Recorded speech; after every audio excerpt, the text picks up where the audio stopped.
Hilly ho, everyone. Hey, cheer up, Aaron. Cheer up, Ryan.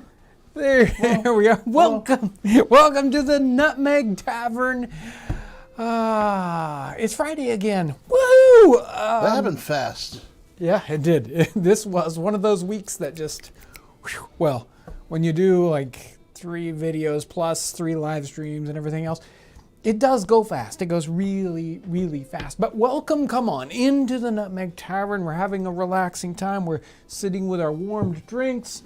Maybe you can get a mulled cider or something from Ryan later on if you can, make your way through the crowd. We got room over here by the fire, so you can sit down and have a seat. We're going to have some great and wonderful discussions, or maybe chat a little bit about the Christmas Carol a little bit later on. I've got some images, some wonderful winter images. And before we go any further, you probably heard the song at the intro of this episode. And I wanted that song for, the last Christmas Carol video or live stream that we just did, because it was a special song that's specifically mentioned in that text. It's Sir Roger de Coverley, right? So that's the song when the fiddler comes out after he's kind of refurbished himself. He's drunk his porter and he's gonna play really hard, and that song comes out and everybody starts to come out and dance. That also made me think of the special project that we've been working with Jim's Red Pants on. A special CD and actually it's a special book with an accompanying CD that has specific dance music in it that Rick and Hillary play at a lot of different pieces, a lot of different dances. And they thought it'd be helpful for people who wanted to play along or people who were interested in dance music of the late 18th century, early 19th century. So we've got basically Hillary's notes on the tunes, and she writes out the music by hand and then has notes underneath it about the historical significance, etc.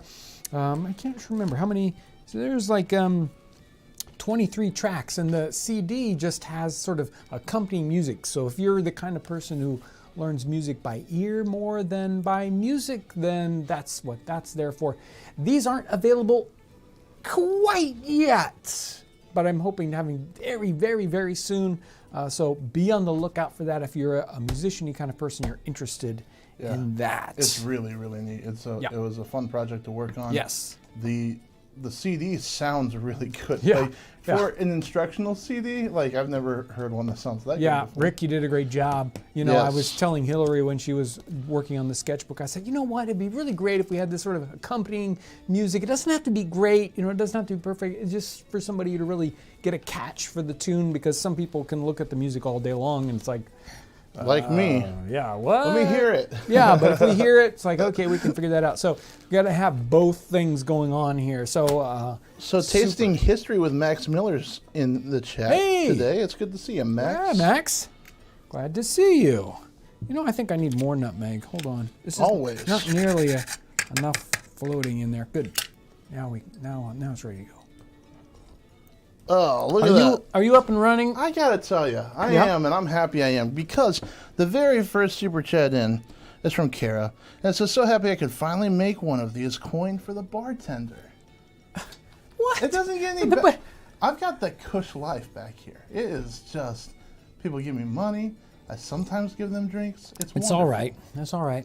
I'll let you be who you are, Ryan. It's all right. Would you want me to be anybody No, else? I wouldn't. Hey, did you guys have any comments about how the Christmas Carol's been going? Do I? Yeah, I mean, you haven't really talked about it that much. You'll probably be, I've been watching the chat, and people seem like they're really enjoying it. I think that you're doing a good job reading it. Well, I'm trying. It's a lot of fun. I'm trying, and it is fun. It was a funny way that it came about, because we were like, we want to do something with this, and I think it was the day before we said, oh, let's split it into 5 different live streams. So look at that. Right, it we worked were only going to do one little piece of it, and then it's like, well, what the heck? Let's just go crazy. Right. We're always doing that. Have you talked about what that's leading up to yet? Yes. So Okay. there's 5 staves. We've done the first 2. We're going to do 3 more live stream episodes, and then we'll have the last final 6th episode. That adds up 5 plus 1, right?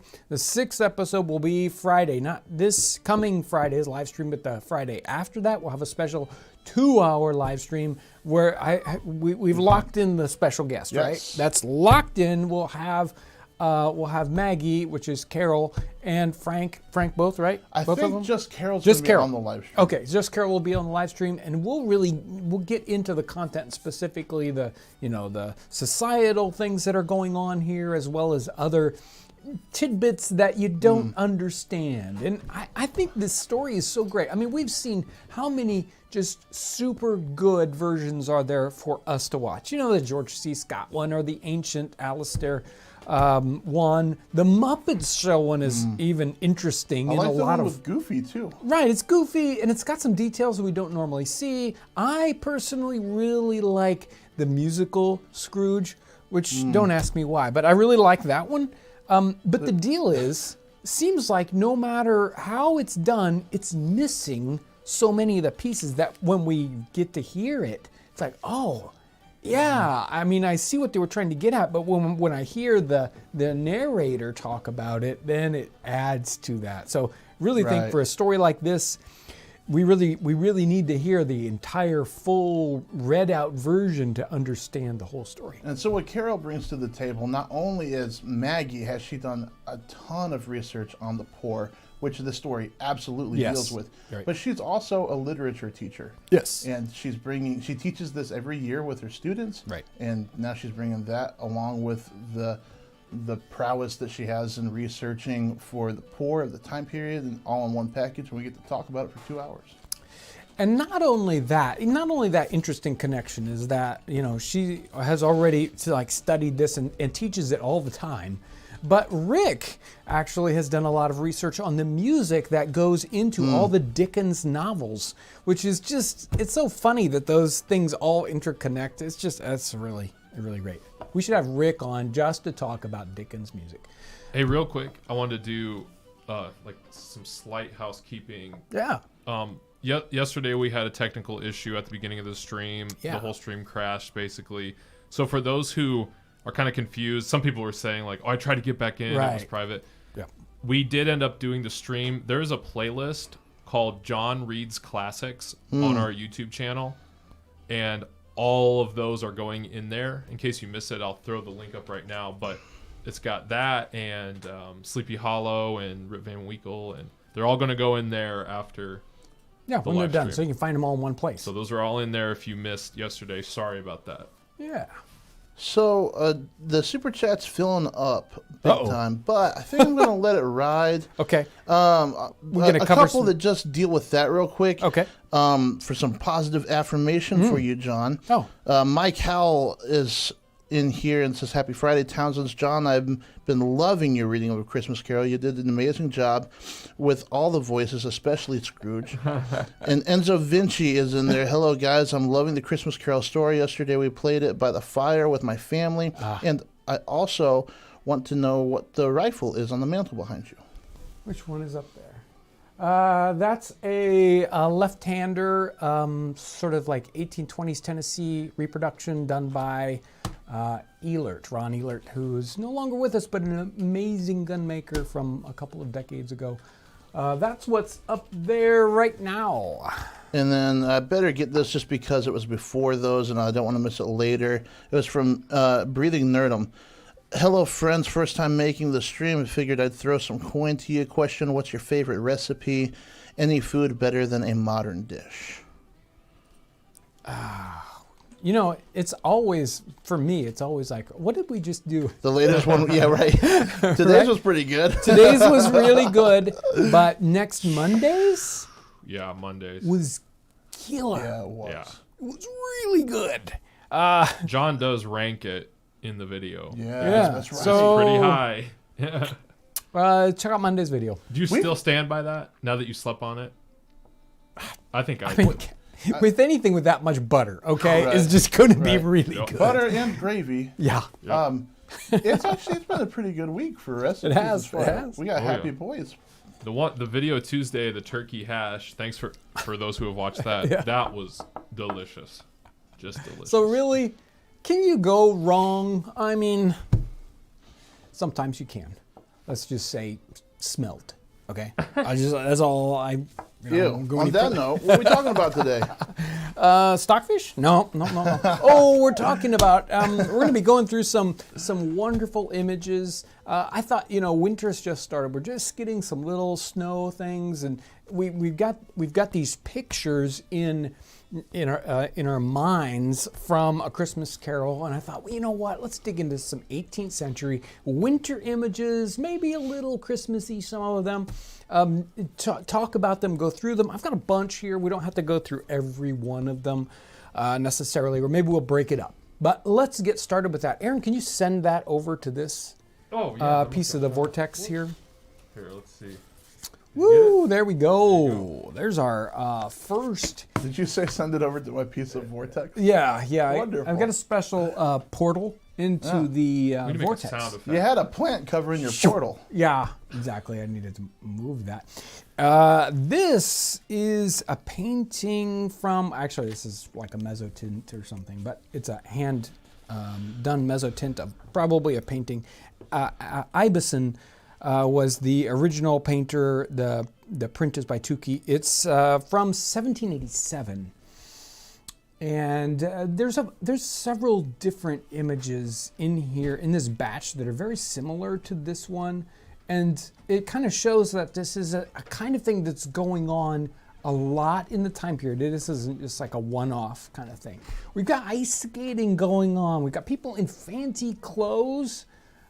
Somebody's even sort of like, I think this stand over here is probably where the people are, buying ice skates, sort of like you probably okay. rent shoes at a bowling alley, right? Right. So they're probably, not everybody's got a set of ice skates hanging out.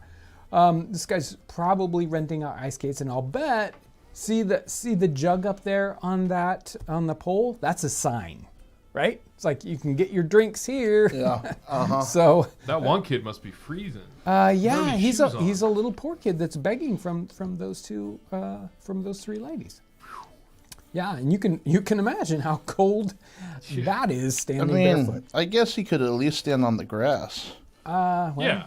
maybe he is just on the grass. I think the ice starts just behind his feet. Maybe. So he's That's just on on the him. snowy ground. Don't worry, his feet aren't that He might cold. not be the brightest boy ever. Well, hey, he could be over on the other side. Another of these sort of ice skating images from the time period. This one is from 1810, and this is apparently Buckingham House, St. James Park, in England there, and we've got. So this is like a public space. And again, there's ice skating going on. We don't see a stand selling ice skates, and I think some of these people are just kind of shuffling around on the ice. There's the one person looking like they're doing calisthenics back there. I don't know what that guy's doing back there. And then the folks by a campfire, staying warm, being kind of together, but obviously cold. And somebody's got their bottle by them. There's a nice little dog there in the image. So we get a scene of, people getting out in the wintertime and having fun. I wonder if it's like in the summertime, if you've ever lived somewhere that doesn't have like central air.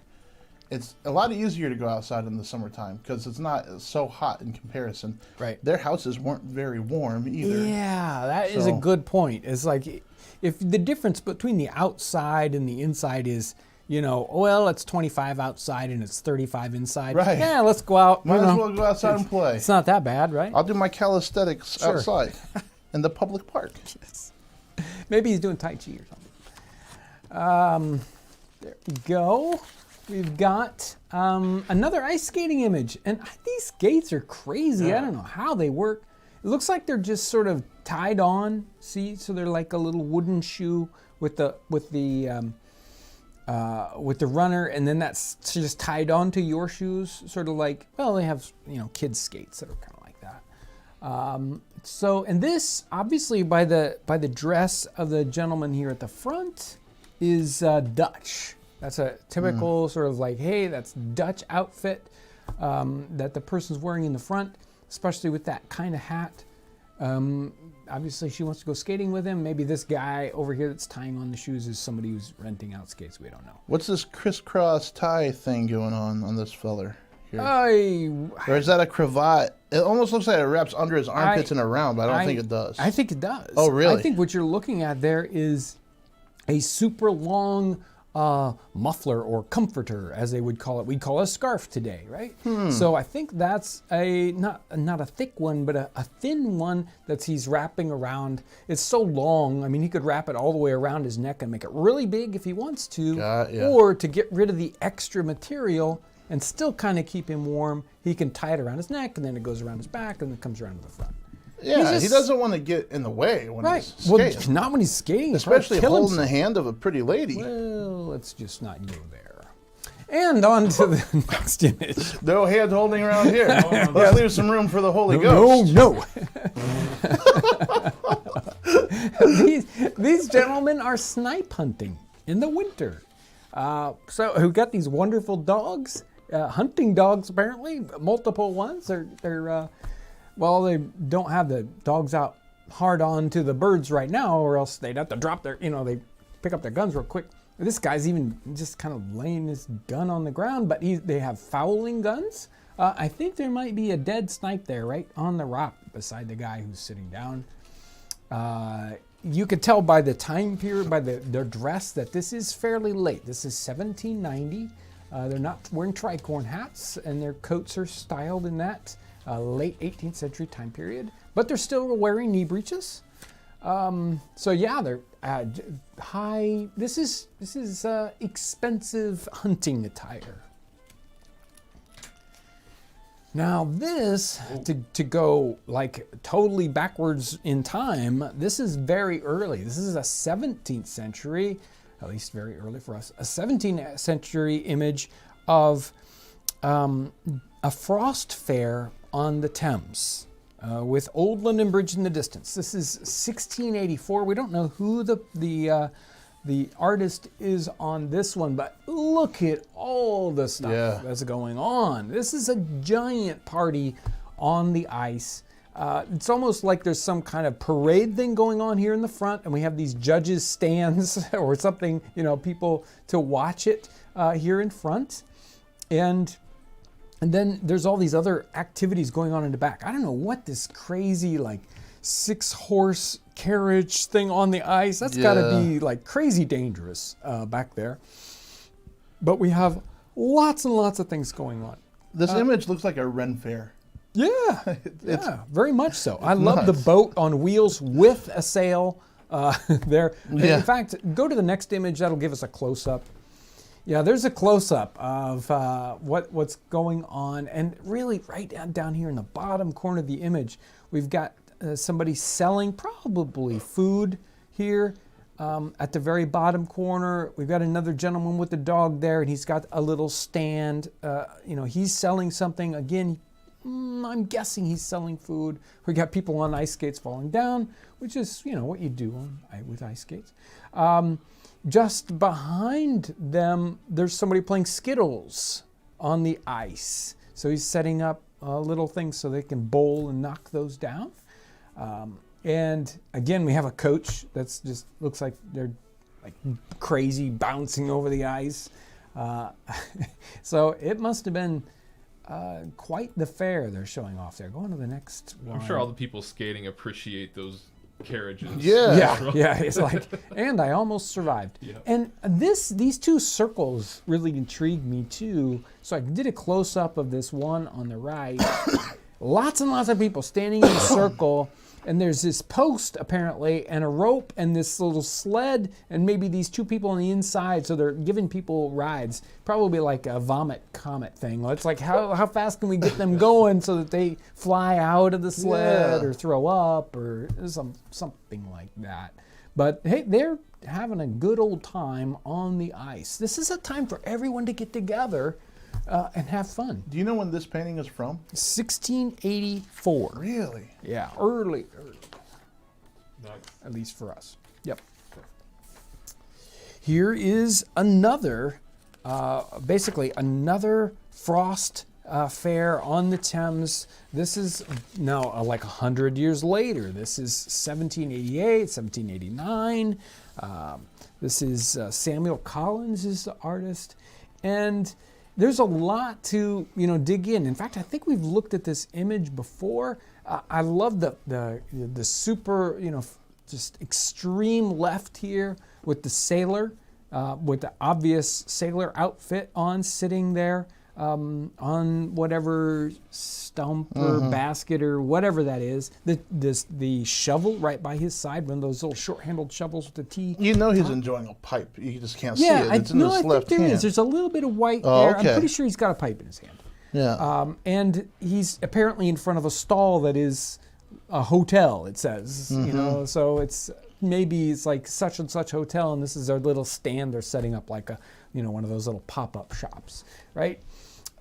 We've got these fancy folks right in the middle stepping over the crusty ice. We've got this great little stand in the back with the person with the open fireplace. They're staying warm. I think there's a close-up. Jump into that one. Yeah, there's the close-up of the sailor. And you can see his pipe there. Okay. Yeah. There's just back behind there, sort of in the middle ground, there's a Dutchman by his outfit, which is just, it's one of those caricature things they do in the 18th century. If they want to identify somebody, boom, that's a Dutchman. Let's see, the sign on that one says something, the London Tavern. So they've got their little tent set up. People in the tent enjoying the food. There's, again, we can see that couple there in the foreground, and then right behind them, probably a woman, and she's got food, probably in that basket that she's selling as she's going. What kind of flag is that? It's a red flag. Okay. And here's a close-up of... that was somebody's question, not mine. I don't know. So check out this character, right? He's quite likely a sailorman also. It looks like he's wearing petticoat trousers. The lost a leg, that's a classic for naval personnel on shore that are, he's probably selling, obviously there are bottles sticking out of the baskets that are on that animal, donkey there that's back there. And then now check out the side eye that this guy's given him on the very right hand side of the image. Like, oh, it's quite the character right behind me. Yeah, you're right. It's like, whoa. Please don't get any closer. Yeah. It's like, the characters and the things they're showing in these paintings, the stories they tell in just these little frozen moments of time. Now, look at the top. So there's the gentleman in front of the open fireplace, and then there's the tent that's right behind him, and there's a cage on top of the tent, and what's in the cage? It's not a bird. It's, I don't know, either a giant feral cat or a monkey or something. I don't know what there is up there in that cage. But obviously it's all these kind of crazy things going on, and these tents are attracting people. Oh, and we can see right there beside the gentleman sitting in front of the fire, there's somebody playing music. He's got his fiddle out, and it's entertainment time. Which, getting your fiddle out in that kind of temperature is just... Well, I don't know what to tell you. Okay. I don't know what to tell you. Let's see. This one is. This one's really similar to. This is Ibison's again, and 1787. We've got. It says it's Hyde Park again, and we've got skaters. And these people aren't. Well, there's some falling down there in the background, but we have very talented skaters in the front. In fact, skating, holding two people together like that probably is not terribly easy, so they know what they're doing. This other guy looks like he's about to fall down, but obviously he's in total control of what's going on. Again, lots of people having fun on the ice, and the artist is even having fun kind of portraying the ice and the reflections in the ice. What's the guy behind the guy in the black coat poking at? You On the far got me. left. I don't know. He looks like either he's about to fall down or he's going to be doing some great trick with that stick. Maybe he's using the stick to stay up and he's not being so successful at it. You notice a Maybe. bunch of these men have walking sticks. It's likely just one of those sort of gentlemen have sticks, right? That's just what you do. That's part of your outfit. But what he's doing back there, other than falling down, I don't know. Again, another on the ice picture, and this one, the boy is whipping a top. So you get the top going. You probably wrap that whip around the top, and you flick it, and you get it started, and then you keep going. You keep it going by whipping that top, spinning it up to speed, and obviously he's got onlookers, and he's having a great time playing with the top like that. This one guy here, he's got ice skates on. He's the only one who seems to have ice skates on. He's not dressed all the way. He's cold, and he has on his work apron still, like he's on his coffee break or his small beer break or whatever, out there on the ice having fun with the other kids. He's probably an apprentice, and he's just, obviously he's not dressed warm enough, which is, pretty typical of apprentices in that time period. This is Dutch, and is a sort of a classic Dutch kind of art in the first place. He's got not a walking stick but a boat hook, and he's got on, their skates always seem a little bit more professional. The Dutch are a lot more of the skater folk, and so you'll see a lot more paintings of people skating in that situation. Now, this one was done for the English market or the London market of images, even though the painter or the artist was Dutch here. He's got these really interesting mittens on. He's got a pipe that he's holding up. I'm not sure what he's trying to make the sun light his pipe. I'm not sure but why. his pipe is in a really interesting design too. Yeah. It's not your typical. Well, it's got that falling forward bowl, which is a bit more typical of. Yeah, but it's more of like an apple shape. Yes, it is. It's really strange. Definitely. Let's see. This is. Oh, and that one that we just looked at was actually very early. Again, that was like 1700. This is in 1790. We go back into that time period. This is a bit more cartoonish. This artist is John Nixon, and St. James Park here. And a real similar kind of setting where we have this, it looks like the pond is specifically like a reflecting pool. It's very square, but now it's frozen. It's become this nice big open spot for everyone to enjoy this public space. So we have lots of people out here, many of them with skates on, some not, some falling down. We've got here again in the lower bottom corner, we have a food stand or a drink stand. The dog seems to be helping himself. But again, the artist is having fun. It's like, well, how can I make this painting of this sort of architectural image more fun? And it's sort of a strange mix, isn't it? We have this, architectural, very landscapey image, and then we have this foreground of lots of, fun, exciting things going on. Little cartoon images almost. It's almost like he was like painted this beautiful piece, and then he's like, oh, that's kind of boring. What can I do to this? Right. Or maybe it's, you get home and you cut this image in half, and it's like, well, this is for the kids and this is for I don't know. I don't know.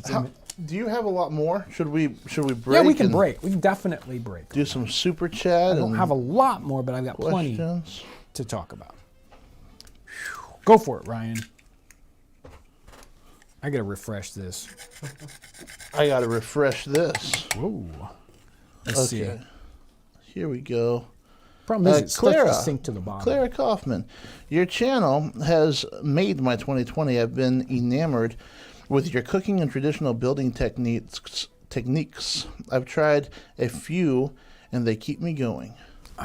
I'm I am glad to hear it. This has been a year where we need something a little extra, isn't it?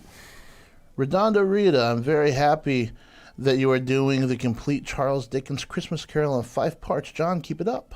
Thank you.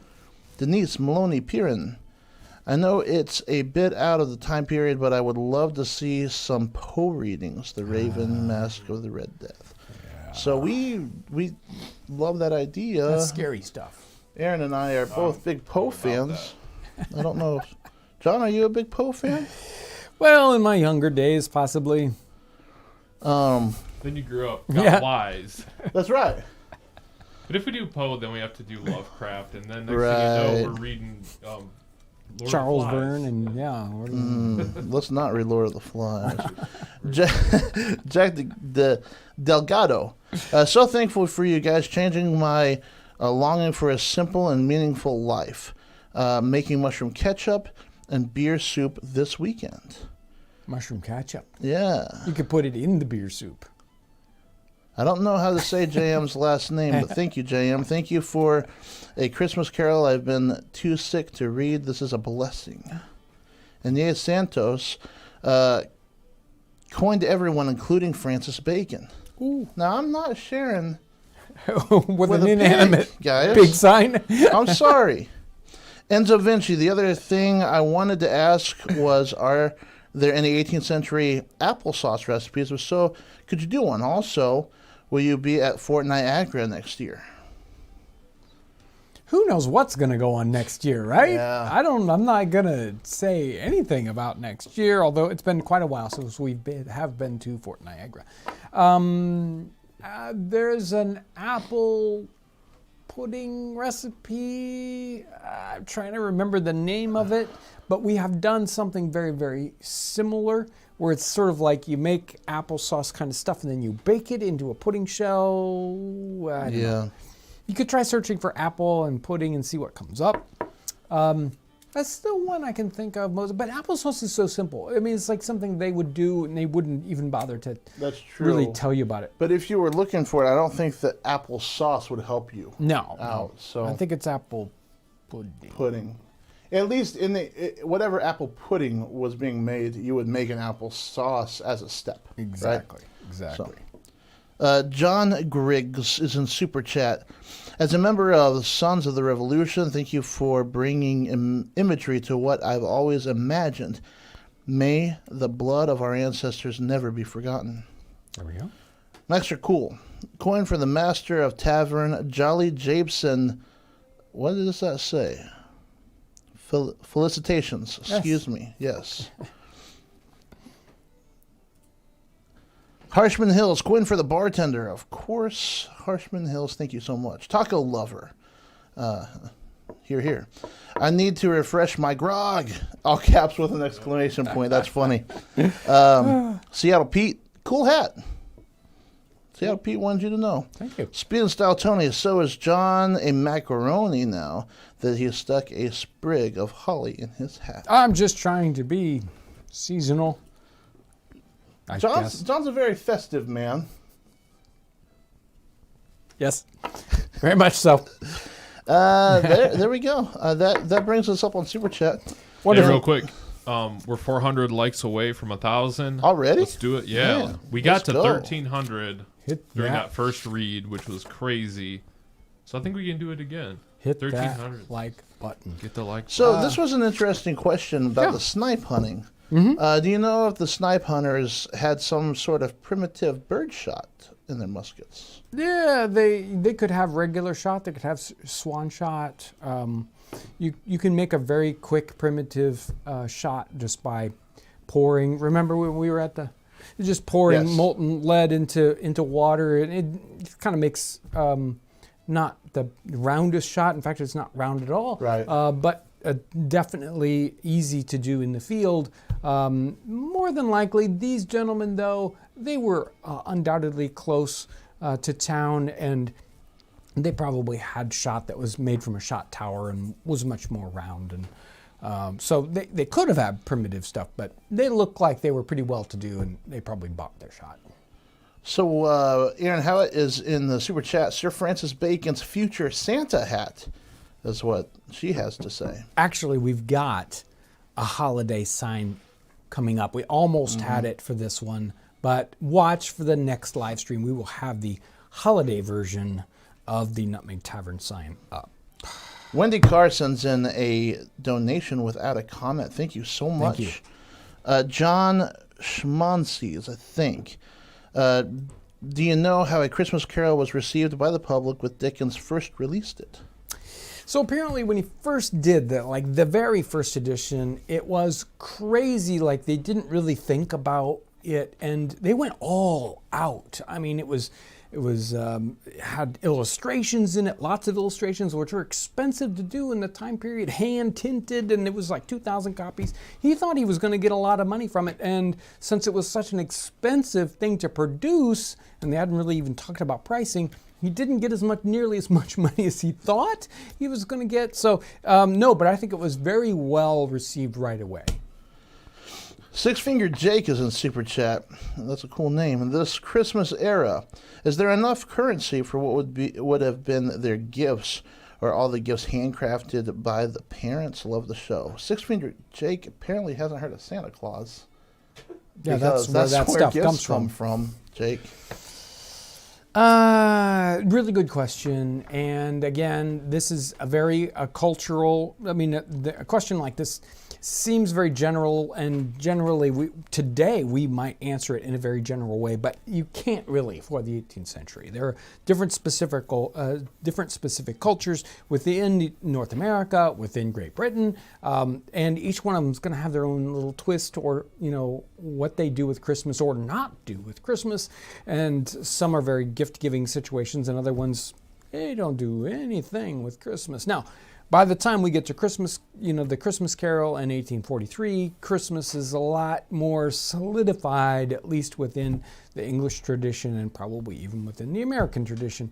But in the 18th century, it was much more hit and miss. Some places, some kinds of cultures were, basically I said that. So it really depends on that economic thing too. It's like if there are poor people and there are the gift kind of people, then they're going to be making those gifts. Somebody commented, how do you handcraft coal? Yeah, exactly. That's all that Ryan ever gets. Rocky Desert Flower sends a dancing something. It's cute. Thank you. David Dinelli is in Super Chat. A penny for the barkeep, loving the content. Thanks for everything. Thank you. Yeah, we'll give him a penny. Yep. Listen here. Penny can go a long way if it needs to. I appreciate every one of them. If 2,000 people in here send me a penny, well, I've got some money there.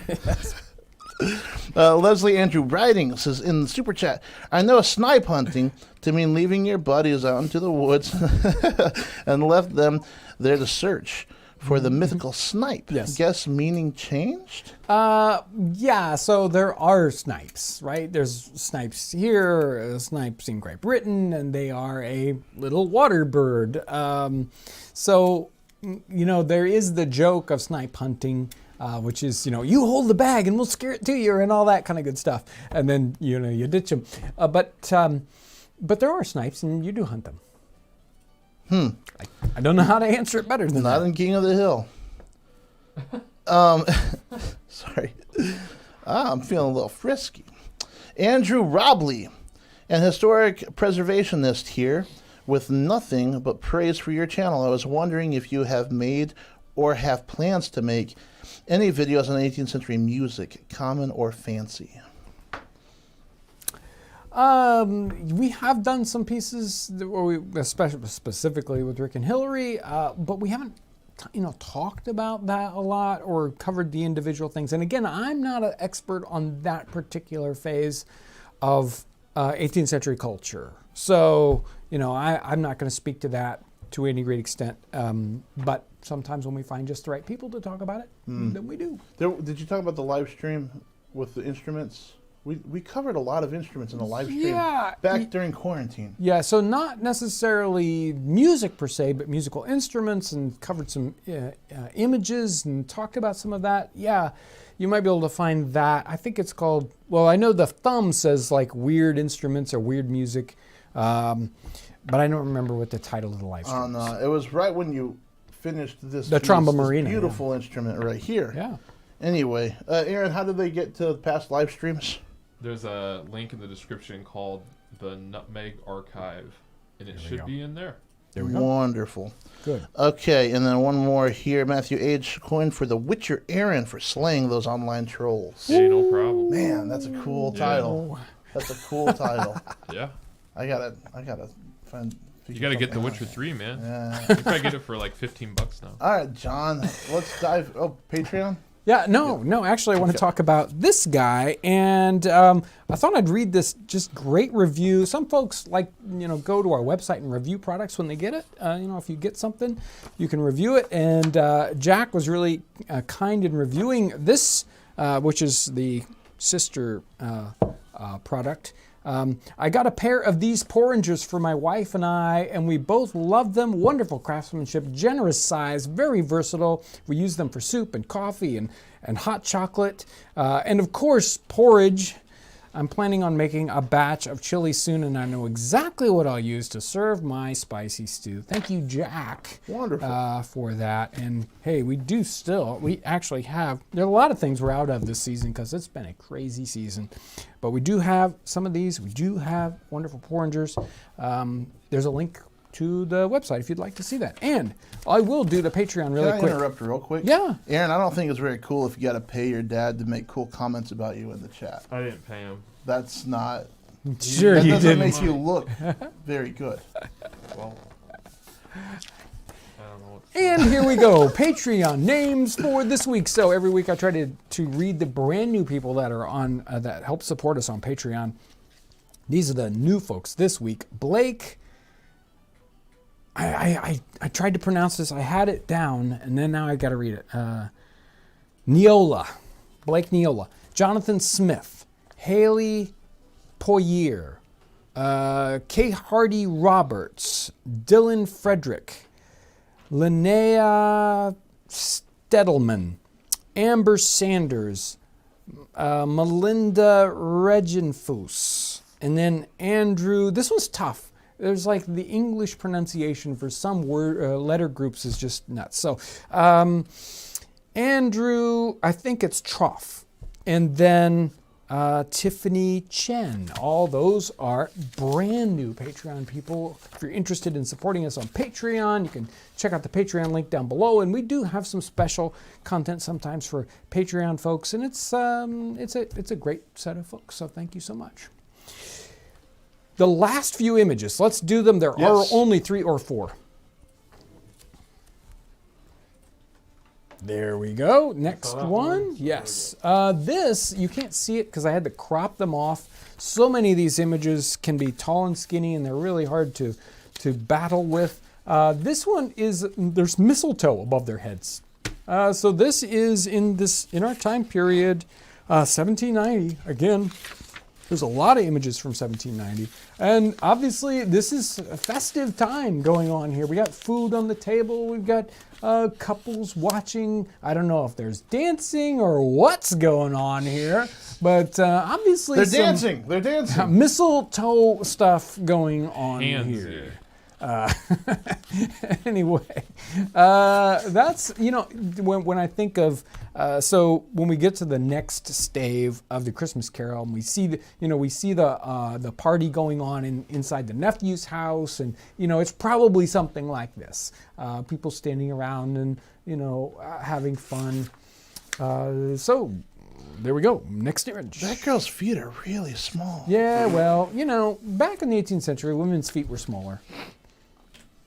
I don't know what to say. And that's just a fact. And that is end of story. You can take that one to the bank. This is a French illustration from 1794. And it's very similar to the English ones of this time period. We have people on the shore. There's several different locations here. There's one in the background going on. Again, it looks like people fastening skates onto other folks' feet. That's what's happening here, sort of in the foreground, in this 1/3 to the right section. Again, there's sort of like, I don't know what the one woman's expression is. She's looking at the one guy and he's getting the skates tied to his feet so he can go out skating. Maybe he's like, I'm going to go skating. And she's looking at him like, you are crazy. We have at the extreme right, again, a food seller, somebody, taking that opportunity, like a food wagon these days, like a food truck. Hey, some public events going on. I'm going to go out and set up my little stand and sell them hot gingerbread or maybe a warm drink. But it looks like there's a little fire, like a brazier, and she's got some kind of warm food going on there. And then we have the people out on the ice, again, falling down. That's the classic. I mean, if you're going to go skating, somebody's going to be falling down. And then there are other people that look obviously highly talented. Maybe not this guy on the extreme left who looks like he's about to fall He's down. having a hard time. Yeah, he's like, whoa. You can hear him right now kind of saying that. Mm-hmm. And in the foreground, right in the center, we have the shovel and the broom. People have had to prepare the ice. If you've ever done any ice skating, it's always one of those, okay, who's going to shovel the ice? Who's going to shovel the snow off the ice? Who's going to sweep it? It seems like whenever it freezes on our pond, there's only like 1 year in 10 when you get it just right.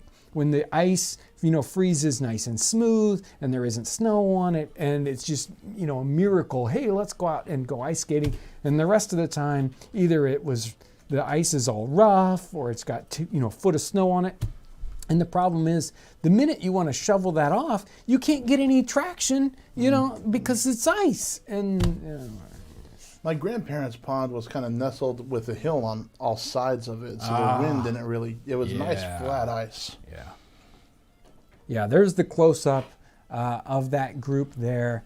Again, maybe we can almost see what she's serving. There's a basket with food. And, you can tell even sort of by the clothing, the raggedy clothing, that these are, the poorer folks in this situation. And they're sort of huddled up around the fire, staying warm and, getting a drink here. So it's, and then there's even the little boy on the extreme left there. They all, are kind of saying the same thing, that there's this mix of people in different levels of society all coming together at a situation like this. And each of them, they're obviously totally identifiable in what's going on with the image. Somebody's wondering if the gentleman in the tavern ice skate. When's the last time you went ice skating, John? My ankles are about that big around, and I get on ice skates and that, they're not made for ice skating. I've never actually ice skated with skates. I mean, as a kid, we were out on the pond with our shoes all the time, or boots or whatever, but never with skates. Yeah, I've done a little skating, but my ankles just aren't made for it. You're from the lake country. You do some skating? Yeah, we did back in the day. It's been a long time. Yeah. Was that all the pictures? I think that is. I think somebody else is wondering if the Townsends employees do a gift exchange. They want to know about the Townsends crew here. No. No, but we usually have lots of food, and it's always crazy Christmas time around here where there's this giant food that, will break everyone's diet. I mean, I don't care what your diet is. It's just going to get broken by so many crazy food things that are left around here. Yeah. Sometimes we even have a Christmas party. Sure. We get out, the fiddler comes in, and, we move all the things up. No, we don't do that. Yeah.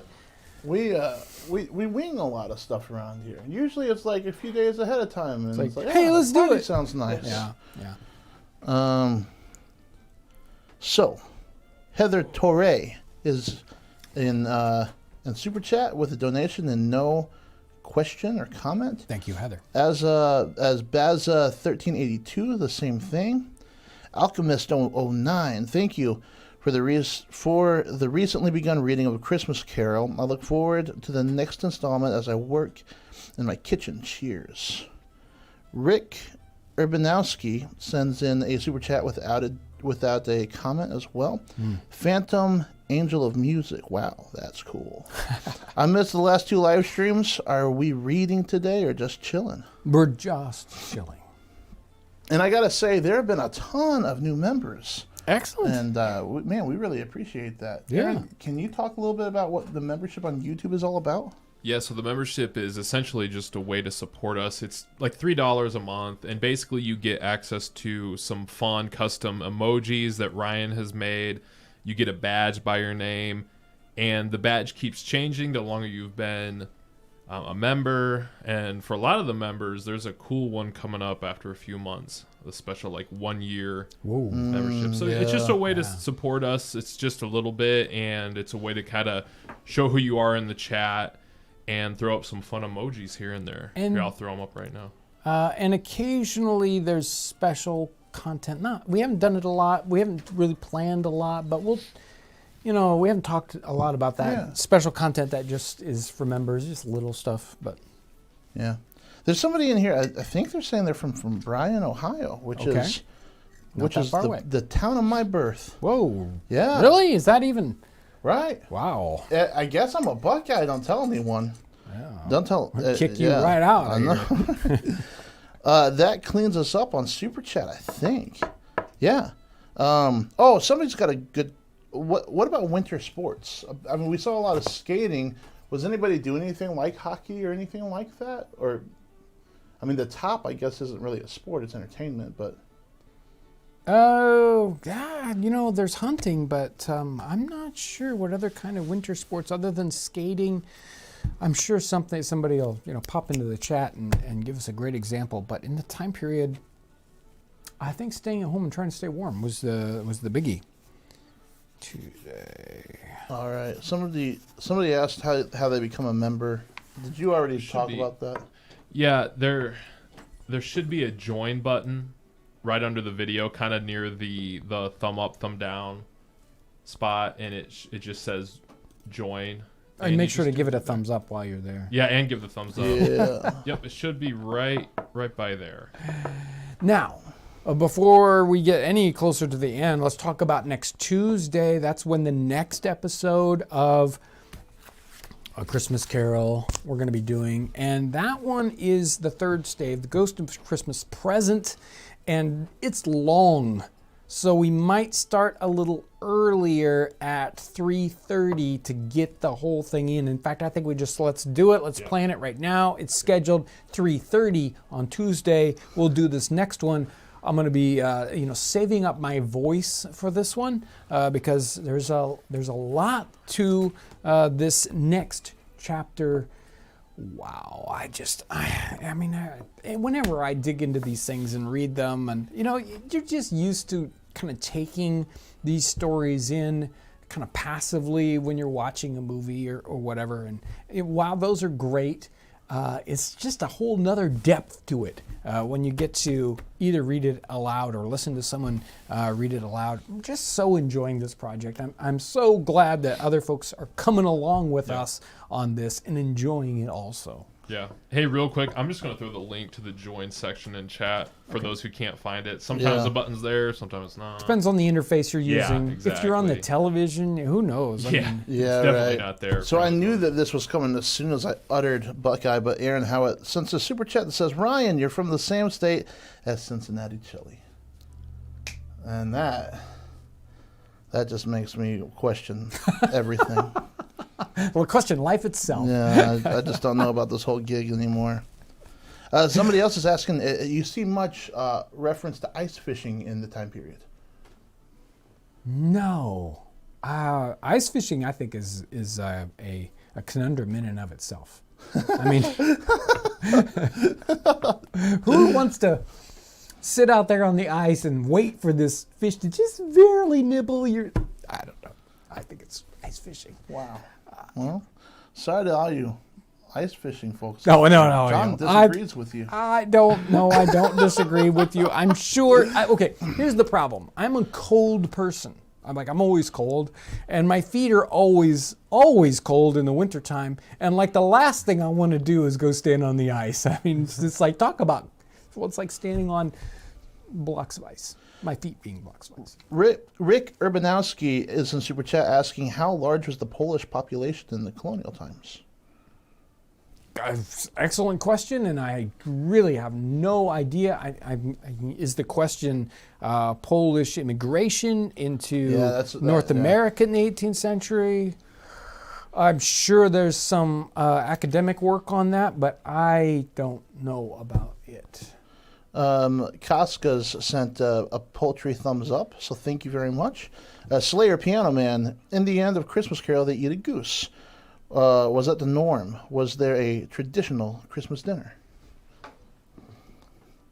I think we've got more tradition in that than they necessarily have. I think goose was very, very traditional-ish in that time period. Again, though, it's probably a lot more regional than we want to admit. All right, it's about time to say it is. Farewell. Wow. It's like the hour goes. Hey, we crossed over 1,000 likes. Thank you. This has been a great Friday. It's always a fun way to wrap up the week here, and the hustle and bustle and the tavern and all the things that are going on, the topics we get to cover, great questions, and the just amazing outpouring of support. Thank you so much for encouraging and supporting what we do. I could not do it without you. Whether you just watch videos, you chat, or you share our videos, which is just so incredibly important, or whether it's direct support through Super Chat or Patreon or merch items. Thank you so much for your incredible help and support. Thanks for watching today. Have a tremendous weekend.